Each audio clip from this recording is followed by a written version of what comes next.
match that. And I'm hoping we get a good home crowd behind us, and a lot of energy in the building. And I think it's a great opportunity for us, to go out with something special. And I think we're really excited for the opportunity.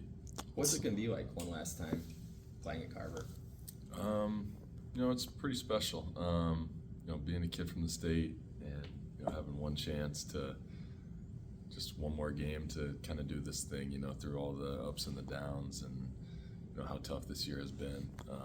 Just one last chance. I think there's a lot of people that kind of grow up dreaming about maybe just one chance to play a Division I basketball game, one chance to do something special, and it feels like this is kind of our one chance to just go out there and have fun. There's at the end of the day, it's just a basketball game, and it's gonna be special walking out there and getting to play Michigan State, a storied program and a top 10 team in your home building, and kind of getting to swing at them one last time. I think it's gonna be quite an experience. What's the last 4 years meant to you, especially the last two, playing with your brother again? Yeah, it's been special.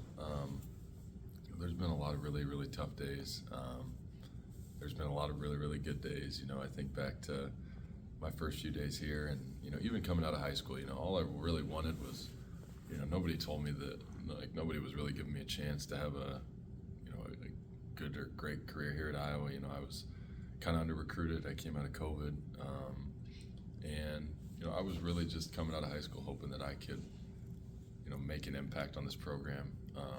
You always want to try to leave the jersey in a better place than you left it, and I felt like I did that in high school, but to me it felt like none of it mattered unless I came to college and was able to prove myself. So if I look back on my career, and if I would have told my 18-year-old self this is what it was going to be like, I think he'd be pretty ecstatic. And the way that I've been able to develop, and especially all other areas of my game outside of shooting, I've just taken such great strides, and being able to be a guy that's on the top of the scouting report and win all these big games and compete. I remember watching Weezy and Luka play against Illinois when I came here, just on my first recruiting visit here, and I was like, man, this is like, will I ever be able to play at this level and do this? And now going through the years, winning a Big Ten championship and winning sixth man of the year and being a part of a couple NCAA tournament teams, and then after that, bringing in my brother,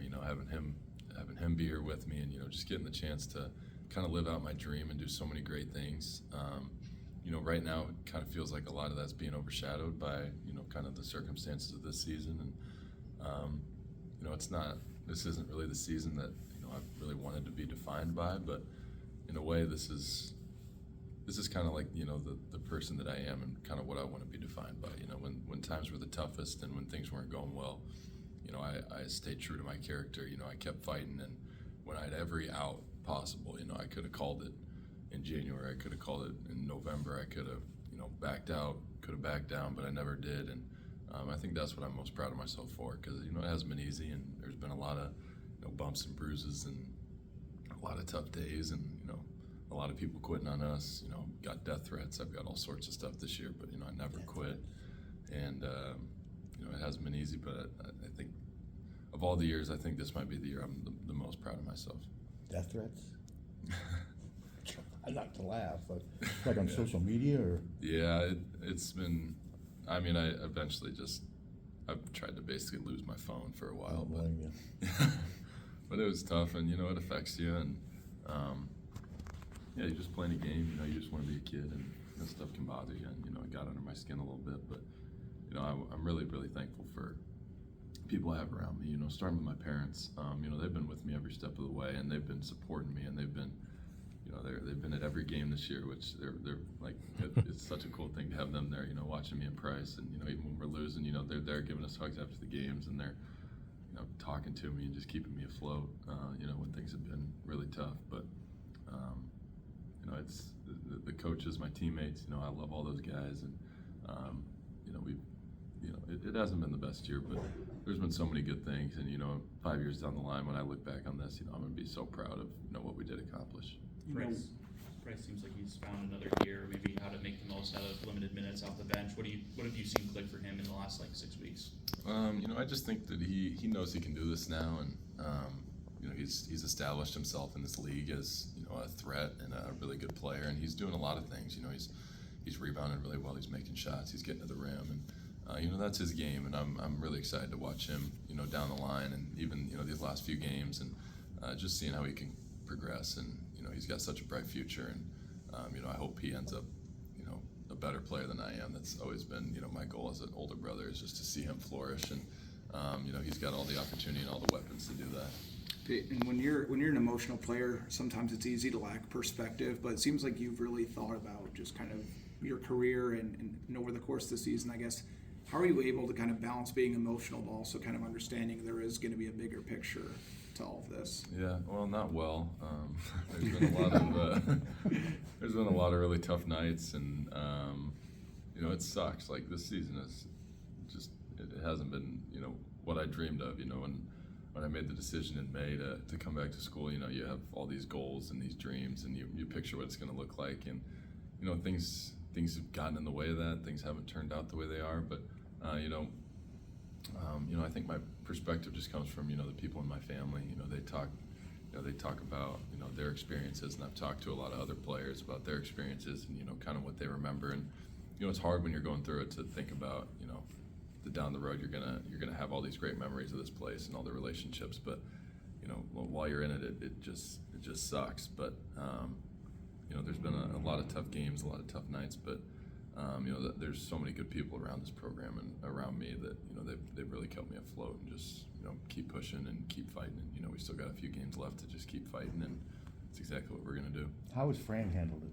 He seems like he's always just next goal. Yeah, next he game. never looks back at the past. We'll watch the last game, but then we'll just turn the page and maybe try to change a few things. Maybe try to implement a new strategy. But at the end of the day, he's just on to the next.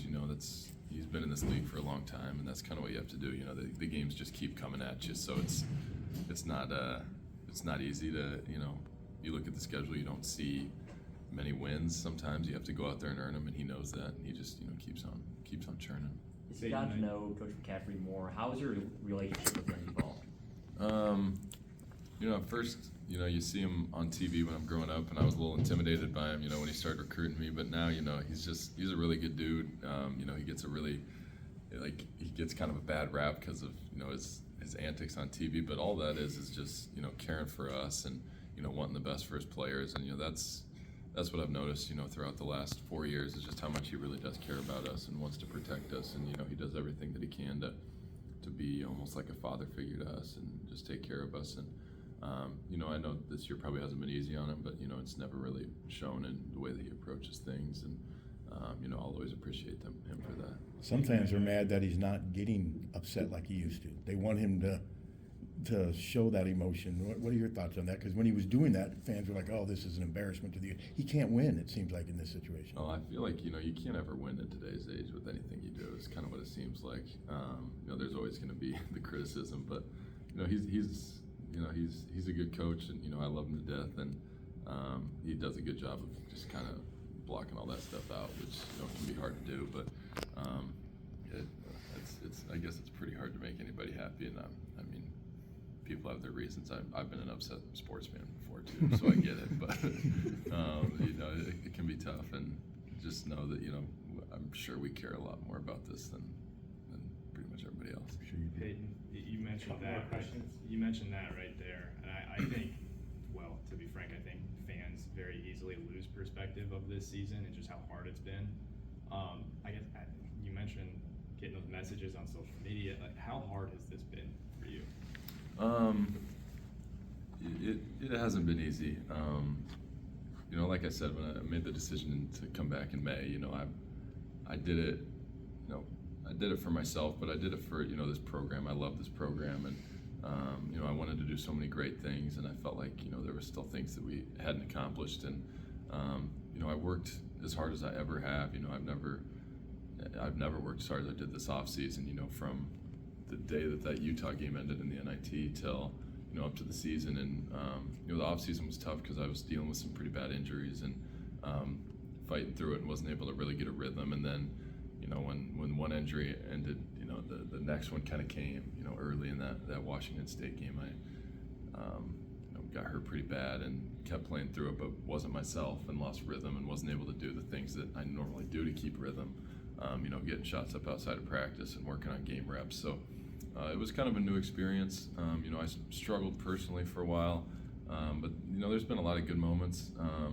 But you know, it's hard to see those good moments when you're going through a stretch like we're in right now. It's just, you know, it feels like it's never ending. It feels like there's kind of like a black cloud hanging over you whenever you walk around anywhere, and you want it to end. You do everything you can. You try to figure out what's going on, but you know, at the end of the day, some things are just the way they are, and you know, you just keep fighting and trying to, you know, that's really all you can do is just keep fighting and, you know, try to find ways to win. And if it doesn't work out, you got to move on. But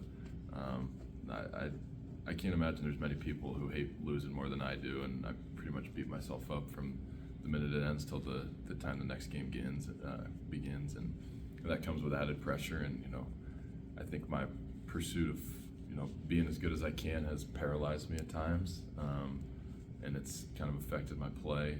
You know, especially just a little bit recently, and you know, I'm trying to work through that. I've worked through that before, and you know, you want it to end, and when it does end, you know, you get on the other side of it and you have perspective of what it was, and you know that you went through it for a reason, and you know, my faith has kept me strong in that. And you know, every stretch I've had in my career, you know, whether it was in middle school or high school or in college, you know, I look back and I'm so thankful that I went through it, because it's made me who I am today. And you know, this is going to be another one, you know, and I've utmost faith in you know, my Creator and my Savior, and even in myself, that you know, that my career is going to work out, and that, you know, all this is just preparing me for down the road. And you know, the same goes for my teammates. I know that they'll all, you know, benefit from this. You know, you learn a lot about your character and yourself through failures, and you know, I've learned a lot about myself for sure.